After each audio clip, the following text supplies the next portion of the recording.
Bismillahirrahmanirrahim. Assalamu alaikum. My name is Dr. Sabah Said, and I hope you all will be enjoying best of your health. Today in this online class, we will discuss Dangerous Drug Act 1930.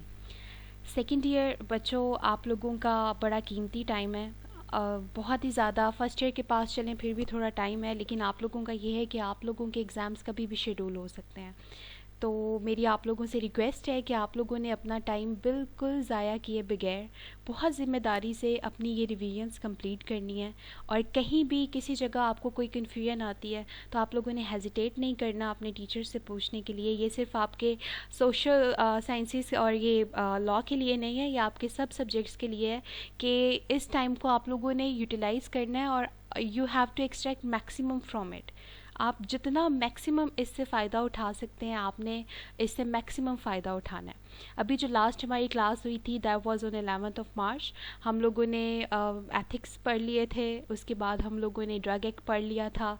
उसके बाद अब जो revision में likewise हम जाएंगे तो dangerous drug act हम discuss करेंगे। बच्चे, डेंजरस ड्रग में हमारे पास सबसे पहले आपने ये याद रखना है कि ड्रग्स कौन कौन सी आती हैं जिसकी कानून में प्रोहिबिशन है कि ना आप वो मैन्युफैक्चर कर सकते हैं, ना कल्टीवेट कर सकते हैं और ना ही आप उसको बेच सकते हैं। तो इसमें कौन कौन सी ड्रग्स आएंगी? अगर वो ड्रग्स आप उनको बेचने की या कल्टीवेट करने की या मैन्युफैक्चर करने में खिलाफ वर्जी करते हैं तो उसकी क्या क्या सज़ाएँ होंगी, पेनल्टीज़ क्या होंगी, प्रोहिबिशंस क्या क्या हैं, ऑफेंसेस किस किस्म के हैं, तो ये हम डेंजरस ड्रग एक्ट में डिस्कस करेंगे। बच्चे, हिस्ट्री उठा के अगर हम देखें ना तो कोई भी हमारे पास एक्ट आया है या कोई भी लॉ आया है, कुछ भी आया ना, उसका मकसद क्या रहा है? उसका मकसद हमेशा ये रहा है कि गवर्नमेंट को सेंट्रलाइज करके और सारे इख्तियारात जो हैं वो गवर्नमेंट को दिए जाएं। अब जब भी कोई कानून बनता है उसके पीछे बहुत सारी खिलाफ वर्जियाँ होती हैं। ऐसे होता है ना कि हमारे कानून में आए दिन कोई ना कोई अमेंडमेंट हो रही होती है, कोई ना कोई तरमीम हो रही होती है, क्योंकि जैसे जैसे टाइम चेंज होता जा रहा है ऑफेंसेस नई शक्ल इख्तियार करते जा रहे हैं। पहले ज़माने में मैनुअल ऑफेंसेस होते थे, लोग खुद बजाते खुद जाके ऑफेंस जो है वो करते थे या कोई खिलाफ वर्जी करते थे, लेकिन अब आजकल टेक्नोलॉजी आ गई है, आज और किस्म के ऑफेंसेस हैं। पहले क्या होता था बच्चे, 1930s में, बैक इन 1930s, ये लोगों ने ये जो ओपियम वगैरह है ये अपने घरों में कल्टीवेट की होती थी। फिर क्या करते थे ये लोग, उसको प्रोसेस करते थे, वो जो देसी तरीके होते थे, उसके बाद उसके छोटे छोटे इन्होंने पैकेट्स बनाने और उसको इन्होंने तरसील करना, ट्रांसपोर्ट करना। तो इतना आम था ये ड्रग्स की जो है इंपोर्ट भी कह लें, एक्सपोर्ट भी कह लें, बॉर्डर से लोग बड़े इजीली ड्रग्स अवेलेबल होती थी। और इन ड्रग्स का ये था कि जो लोकली मैन्युफैक्चर्ड होती हैं वो फ़ौरन साइड इफ़ेक्ट्स, एडवर्स इफ़ेक्ट्स इनके होते हैं। फिर उसकी डोज भी कोई फिक्स नहीं होती। ऑब्वियसली जो एडिक्ट्स होते हैं वो ये थोड़ी देखते हैं कि इसकी फार्मास्यूटिकल डोज इतनी है तो इतनी लेनी चाहिए। तो ये बहुत ज़्यादा चीज़ें बॉर्डर पे बढ़ गई थी। और जब बच्चे मंशियात और ये चीज़ों का रुझान लोगों में बढ़ता है ना किसी भी सोसाइटी में, तो वो सोसाइटी हमेशा तबाही की तरफ जाती है। शुरू में अगर हम देखें अफ़गानिस्तान के एक एरिया में ये ओपियम की कल्टीवेशन स्टार्ट हुई थी और फिर तारीख़ गवाह है कि पूरे अफ़गानिस्तान में ओपियम की जितनी मिकदार पाई गई है, मेरा ख्याल है वो पूरी दुनिया में कहीं पे भी इतनी ज़्यादा ओपियम ना कल्टीवेट हुई है ना ही वो ट्रांसपोर्ट हुई है। तो इसी तरह होता है, फिर जब मंशियात फ़रोख्त हो रही होती हैं फिर बाकी क्राइम्स बढ़ जाते हैं, फिर वो कंट्रोल करना ना हुकूमत के बस में नहीं रहता। फिर हुकूमत क्या करती है, हुकूमत बनाती है पॉलिसीज़ कि हम एक ऑफेंस, एक क्राइम, इसको शुरू होने से पहले ही इसको ख़त्म करें। और वो किस तरह ख़त्म हो सकता है, वो सिर्फ इसी सूरत में ख़त्म हो सकता है जब कानून की बालादस्ती होगी। तो हमारे पास डेंजरस ड्रग एक्ट क्या है? An act to centralise and vest in the federal government. अब सेंट्रलाइज का मतलब क्या होता है कि सारी जो इख्तियारात हैं वो सेंट्रल गवर्नमेंट के पास, फेडरल गवर्नमेंट के पास आ जाएं। The control over certain operations relating to dangerous drugs and to increase and render uniform throughout. अब मुल्क में एक यूनिफॉर्मिटी लाने के लिए कि सब जो है वो लॉ के अंडर आएँ, कानून के अंडर आएँ और कानून की बालादस्ती हो, तो फेडरल गवर्नमेंट को की पावर्स बढ़ा दी गई. किस तरह बढ़ा दी गई? उनको मज़ीद इख्तियारात देकर. इसमें इन्होंने जी डिवाइस की कि आपका कंट्रोल होगा डेंजरस ड्रग्स से रिलेटेड हर मामले पे. कौन बना रहा है, क्यों बना रहा है, कल्टीवेट कर रहा है, मैन्युफैक्चर कर रहा है, प्रोसेस कर रहा है, ट्रांसपोर्ट कर रहा है, ये सारे इख्तियारात किसके पास आएंगे? फेडरल गवर्नमेंट के पास. और उसके बाद फेडरल गवर्नमेंट की मर्ज़ी होती है जी कि वो अपने इख्तियारात में से कौन से इख्तियारात प्रोविंशियल गवर्नमेंट को देना चाहती है और कौन से अपने पास रखना चाहती है. तो इस फेडरल गवर्नमेंट ने अपने नुमाइंदे जो हैं वो इलेक्ट किए हुए होते हैं कि हर सूबे के लेवल पे, हर छोटे लेवल पे, छोटे छोटे शहरों में, गाँव में देखें कि कुछ इस तरह की इलीगल एक्टिविटी तो नहीं हो रही. ये जो मैंने अभी आप लोगों को 3 से 4 सेंटेंसेस की डेफिनेशन बताई है, ये बच्चे इसका है लॉन्ग टाइटल कि एक्चुअल में ड्रग एक्ट है क्या. उसके बाद होते हैं एक शॉर्ट टाइटल कि शॉर्ट टाइटल जिस तरह हम लोग एक निक नेम रख देते हैं किसी बंदे का कि इसका इतना लंबा नाम है, इसको हम छोटे नाम से इस तरह पुकारेंगे, तो similar is the case with dangerous drug act. तो इसका शॉर्ट टाइटल क्या है जी? इसका शॉर्ट टाइटल है डेंजरस ड्रग एक्ट 1930. इसमें कुछ डेफिनेशंस हैं and definitions and terminologies have always been so important. इसको हम बहुत इम्पॉर्टेंट कंसीडर करते हैं क्योंकि ये आपके MCQs में आती हैं और ये डेंजरस ड्रग एक्ट बच्चे बड़ी सिमिलैरिटीज़ हैं इनमें. तो आप लोगों ने बिल्कुल इसमें कंफ्यूज नहीं होना. मैं आपको इसी प्रेजेंटेशन में इनकी पिक्चर्स भी दिखाऊंगी ताकि आपको थोड़ा और क्लियर हो जाए कि कोकोआ लीव्स कैसे होते हैं, हेम्प कैसे होती है, ओपियम कैसा होता है. तो इंशाल्लाह it would be clear to you at the end of this presentation. तो डेफिनेशंस में इसका सबसे पहले आता है जी कोका लीफ. इसका मतलब क्या होता है कि कोका के पत्ते, leaf of erythroxylon coca, any mixture containing not more than 0.1% of cocaine. अब किसी भी सब्सटेंस में 0.1% से कम कोकेन होगा तो दैट्स टोटली फाइन, लेकिन अगर किसी सब्सटेंस में 0.1% से ज़्यादा कोकेन होगा तो दैट इज़ उसकी ट्रांसपोर्ट और उसकी manufacturing processing that is a crime. क्यों बच्चे 0.1% से ज़्यादा और 0.1% से कम, क्या आपके माइंड में आता है कि ऐसा क्यों? क्योंकि एक फिक्स्ड कंसंट्रेशन होती है ना, जिस तरह हम लोग देखते हैं कि किसी भी मेडिसिन को, या हम मेडिसिन की फ़िलहाल बात करते हैं, हम एडमिनिस्टर करते हैं तो उसकी एक थेराप्यूटिक डोज होती है. उससे कम देंगे तो वो असर नहीं करेगी, उससे ज़्यादा देंगे तो वो अपने adverse effect, side effects show करेगी. तो इसी तरह इसको कोकेन को इन्होंने जी कहा है कि 0.1% से अगर किसी भी मिक्सचर में ज़्यादा कोकेन होगी तो वो डेंजरस होगी. उसको हम किसके अंदर कैटेगराइज करेंगे? उसको हम कैटेगराइज करेंगे जी डेंजरस ड्रग के अंडर. उसके बाद है जी कोकोआ के डेरिवेटिव. सेक्शन 2 के सब सेक्शन बी में आता है जी कोकोआ डेरिवेटिव्स, जिसमें क्रूड कोकेन होती है, प्यूरिफाइड फॉर्म में नहीं होती. क्रूड का मतलब क्या होता है कि एक सब्सटेंस में और बहुत सारे सब्सटेंसेस हों, वो एक मिक्सचर हो और उसमें से एक्सट्रैक्शन टेक्निक्स के ज़रिए हम अपना टारगेटेड कंपाउंड एक्सट्रैक्ट कर लें. और इसमें टारगेटेड कंपाउंड कौन सा है जी? कोकेन है. उसके बाद ही जी preparation containing more than 0.1% cocaine, इसकी भी कंसनट्रेशन क्या है जी? 0.1% से ज़्यादा होगी तो हम इसको लिस्ट करेंगे डेंजरस ड्रग के अंडर. हेम्प क्या होता है? हेम्प या कैनाबिस, ये बच्चे इसको लुख्ते आम में कहते हैं भंग. Leaves of Indian hemp plant cannabis stevia, इसका बायोलॉजिकल नेम है हमारे पास कैनाबिस स्टीवा. इसको लोकली चरस, resin from Indian hemp plant. Resin क्या होता है जी? रिजिन एक लिक्विड एक्सुडेट होता है जो लेटर स्टेजेस पे जाके एक सॉलिड की शक्ल इख्तियार कर लेता है. या आप लोगों ने फर्स्ट ईयर की फार्माकोग्नोजी में रिजिन्स बड़ी डिटेल में पढ़ रखे हैं. उसके बाद जी इसके सब सेक्शन सी का क्लॉज 3 है, mixture of any of the above, कि या तो वो प्योर फॉर्म होगी हेम्प की, कैनाबिस स्टीवा की, उसमें प्यूरिफाइड फॉर्म में क्या प्रेजेंट होगा जी? भंग होगी, कैनाबिस होगी, या उसके अंदर रिजीनियस सब्सटेंस कुछ और भी रेजिनियस सब्सटेंस मिक्सचर होता है, प्यूरिफाइड फॉर्म नहीं होती, अमॉर्फस सब्सटेंस होता है जिसमें हमारे पास टर्पीन्स भी होते हैं, वोलेटाइल ऑयल्स भी होते हैं और फिक्स्ड ऑयल्स भी होते हैं। उसके बाद है जी मेडिसिनल हेम्प। ये जितनी भी ड्रग्स हैं इनका अगर हम देखें तो इनका कोई ना कोई मेडिसिनल एक्टिविटी ज़रूर है। इनका जो एक्टिव कॉन्स्टिट्यूएंट है वो या तो हम यूज़ करते हैं स्ट्रेस, एंजाइटी, डिप्रेशन में, जितने भी मेंटल डिसऑर्डर्स हैं उनमें, क्योंकि समटाइम्स ये होता है कि हम लोगों को स्टिमुलेटरी एक्टिविटी चाहिए होती है, हमें एक्साइटेटरी एक्टिविटी चाहिए होती है और समटाइम्स हमें डिप्रेसिव एक्टिविटी चाहिए होती है। तो एक पर्सन जो स्ट्रेस्ड होता है, जो एंजाइटी में होता है, उसको ट्रीट करने के लिए हम समटाइम्स इस तरह की ड्रग्स इस्तेमाल करते हैं। तो वो कहते हैं कि medicinal hemp means any extract और टिंक्चर ऑफ हेम्प।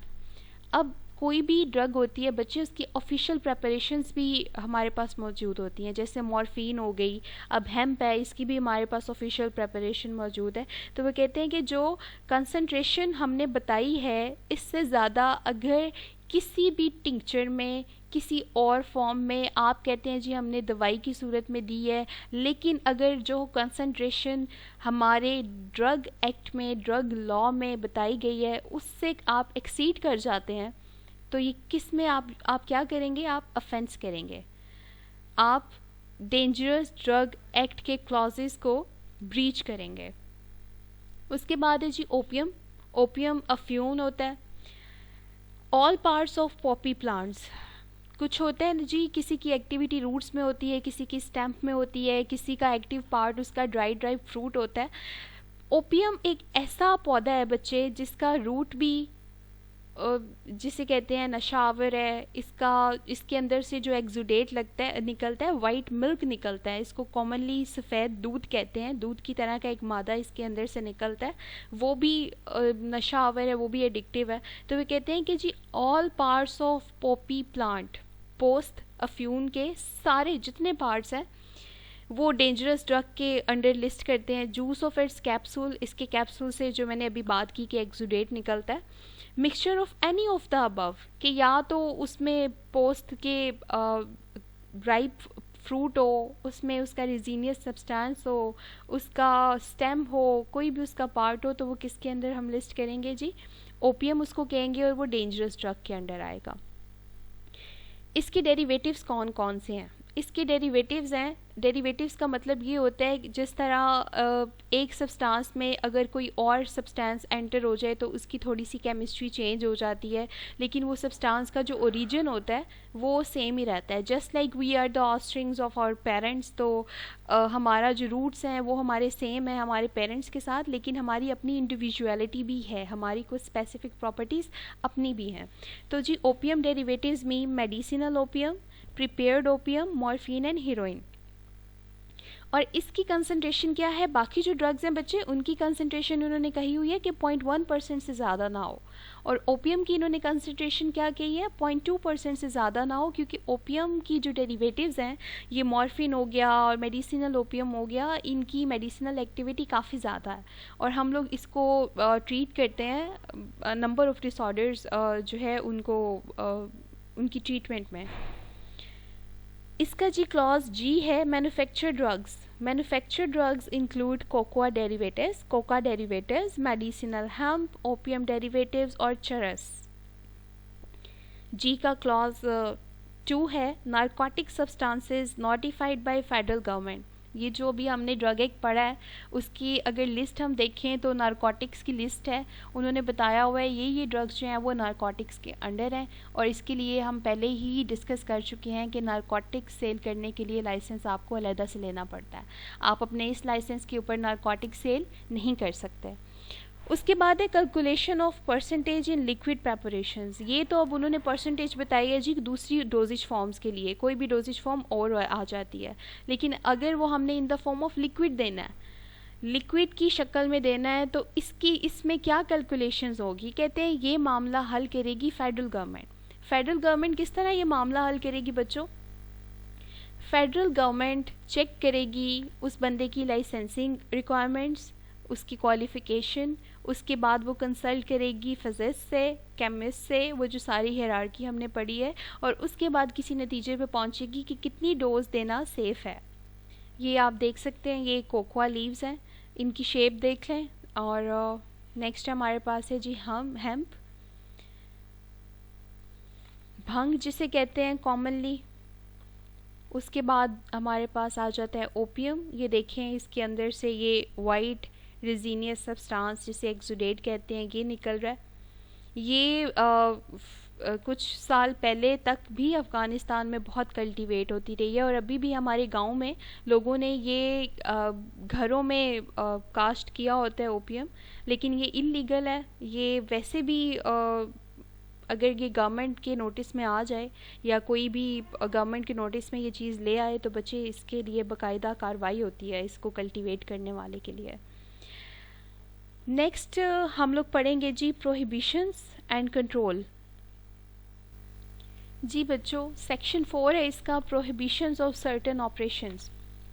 अब डेंजरस ड्रग से रिलेटेड आपके माइंड में क्या ऑपरेशंस आते हैं कि गवर्नमेंट कौन कौन से ऑपरेशन डेंजरस ड्रग के जो है उनको ममनू करार दे सकती है, और जिसके ऊपर गवर्नमेंट चाहेगी कि उसका कंट्रोल हो और सारे जो हैं वो इसको फॉलो करें।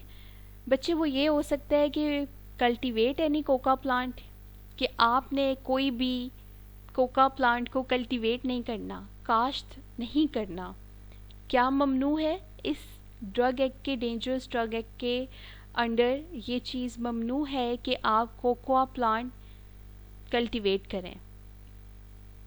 दूसरी चीज़ क्या ममनू है कि आप मैन्युफैक्चर करें या पोजेस करें प्रिपेयर्ड ओपियम, या आप खुद बनाएं या अपने पास रखें ओपियम, ये चीज़ भी ममनू है। आप इंपोर्ट करें या एक्सपोर्ट करें ओपियम, ये चीज़ भी ममनू है।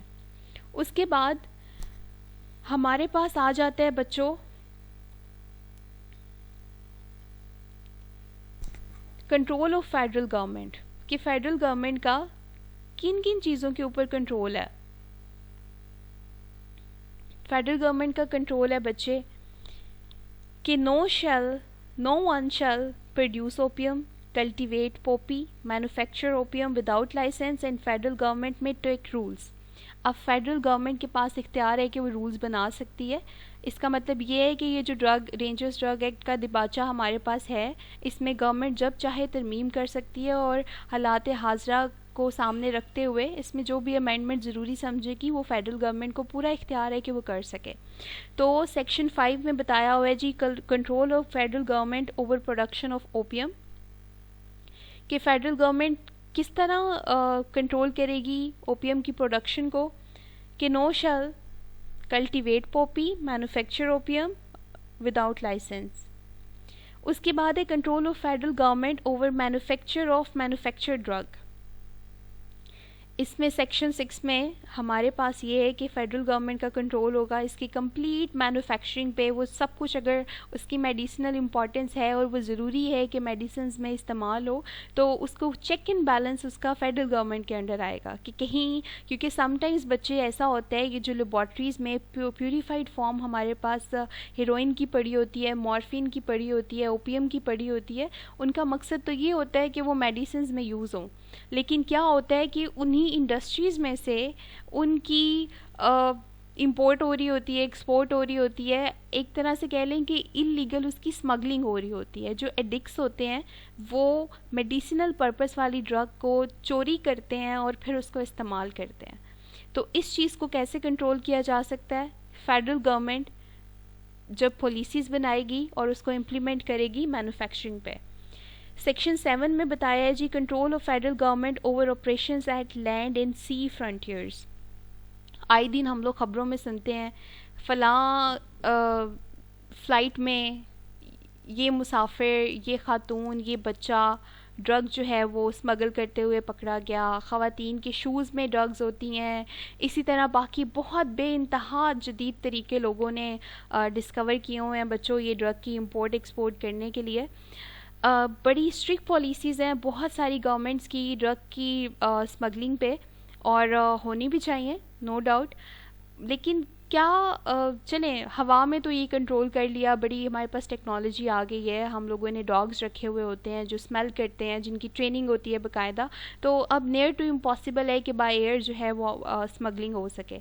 जो स्मगलिंग ज़्यादातर होती है ना, वो होती है बच्चे लैंड से या सी से।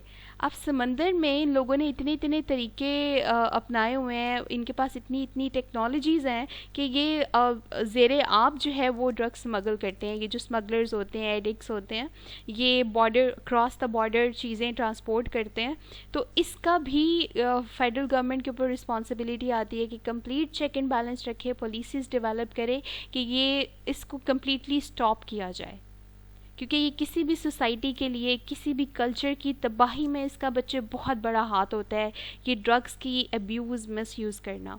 तो हमारा भी being you know health care professionals, हमारे पे रिस्पॉन्सिबिलिटी आती है कि हम अपनी कम्युनिटी को इसके बारे में अवेयरनेस दें कि व्हाट इट इज़ एक्चुअली, ये है क्या, इसके क्या साइड इफ़ेक्ट्स हैं। अगर ये तो डेंजरस ड्रग्स हैं, अगर आप वैसे भी ड्रग्स यूज़ करते हैं, उसकी ओवरडोज करते हैं या अंडरडोज करते हैं, तो उस ड्रग को लेने का कोई फ़ायदा नहीं है, उस मेडिसिन को लेने का कोई फ़ायदा नहीं है जब आप उसकी रिक्वायर्ड डोज नहीं ले सकते। वो एक ग्रीक फ़िलासफ़र हैं, वो कहते हैं जी, जहर कोई एक जहरीली चीज़ नहीं है, हर चीज़ अगर मिकदार से बढ़ जाए तो वो जहर बन जाती है। तो यही चीज़ आप लोगों ने अपनी प्रैक्टिस में बनानी है कि किसी आपने अवेयरनेस देनी है अपनी कम्युनिटी को कि ड्रग्स एक्चुअली हैं क्या, इनमें होता क्या क्या है, इनका मकसद क्या होता है। आपने इनको जिसे कहते हैं ना गोलियां टाफियां समझ के नहीं खाना, आपने इनको मेडिसिन समझ के खाना है, और रिक्वायर्ड डोज जो फिजिशियन प्रिस्क्राइब करेगा आपने उसके अकॉर्डिंगली उसको लेना है। इसका सेक्शन 8 है control of provincial government over internal traffic in manufacture drugs and coca leaf. अब इंपोर्ट और एक्सपोर्ट इंटर प्रोवेंशनली और sale any manufacture drug other than prepared opium और कोका लीफ। क्या देखेगी फेडरल गवर्नमेंट कि सूबों में आपस में तो कहीं स्मगलिंग नहीं हो रही। उसके अलावा फेडरल गवर्नमेंट का कंट्रोल किसके ऊपर होगा, बच्चे इसकी प्रेपरेशंस पे होगा। उसके अलावा फेडरल सेक्शन 9 में बताया external dealing in dangerous drugs, no shall obtain a dangerous drug outside Pakistan and supplied to any person outside Pakistan without licence. जो भी एक्टिविटी होगी, अगर किसी मुल्क ने हमसे लेनी है ड्रग, तो वो बाकायदा कानूनी तरीके से थ्रू प्रॉपर चैनल आके वो करेगा जी, ख़रीदेगा, ड्रग ख़रीदेगा, हम एक्सपोर्ट करेंगे ड्रग। और इसी तरह अगर हमने इंपोर्ट करनी है तो भी हम क्या करेंगे, प्रॉपर चैनल के थ्रू करेंगे। और इसमें जो भी पॉलिसीज़ बनानी है वो कौन बनाएगा, फेडरल गवर्नमेंट बनाएगा। तो डेंजरस ड्रग एक्ट में बालादस्ती किसको हासिल है जी, कानून की बालादस्ती फेडरल गवर्नमेंट को हासिल है। फेडरल गवर्नमेंट रूल्स बनाएगी, पॉलिसीज़ बनाएगी और इसको इम्प्लीमेंट भी करेगी। कौन कौन की सतह पे इम्प्लीमेंट करेगी, प्रोवेंशल लेवल पे करेगी, सीज पे करेगी, फ्रंटियर्स पे करेगी, लैंड पे करेगी, इंटर प्रोवेंशनली करेगी। इसमें आप लोगों ने इंपॉर्टेंट जो हैं वो डेफिनेशंस हैं, definitions are very important. Prohibitions काफ़ी इंपॉर्टेंट है इसकी, तो बच्चे इसको अपने रजिस्टर पे नोट डाउन कर लें। कोई भी क्यूरी है तो do ask me, don't hesitate, और इसको रिवीजन दें अच्छे से और इसको अच्छे से याद करें, क्योंकि आप लोगों के पास टाइम कम है and you have to complete this revision in this limited time. Best of luck, take care, अल्लाह हाफिज़।